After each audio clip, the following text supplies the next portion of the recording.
విశాలపరచండి అని చెప్పము, ఆయన విశాలపరుస్తాడు. ఏ కీడు రాకుండా నీ హస్తము నాకు తోడుగా ఉంచండి అని నీవు ప్రార్థన చేయి. దేవుని చిత్తంలో ఉన్నవే ఎబ్బేసి అడిగినాడు. దేవుని స్తోత్రం కలాగా. హల్లెలూయా. కనుక దేవుని ఉద్దేశం ఏమున్నదో తెలుసా? ఇలా నేను ఆశీర్వదించాలని దేవుడు ఏమంటున్నాడంటే, ఇక్కడ వచ్చినటువంటి ప్రతి ఒక్కరిని ఆయన ఆశీర్వదించాలని కోరుతా ఉన్నాడు. ఎందుకంటే ఈ మెసేజ్ కూడా నేను రాసుకొని వచ్చింది కూడా కాదు, మాట రాసుకున్నాడు అంతే. దేవుడు మిమ్మల్ని అందరిని ఆశీర్వదించాలని కోరుతా ఉన్నాడు.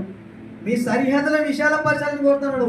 సరిహద్దుల విశాలపరచడం అంటే నువ్వు ఒక చిన్న జాబే చేస్తున్నావు, చిన్న పని చేస్తున్నావు. దేవుడు ఒకరి కింద పని చేయడానికి అని ఇష్టపడాడు.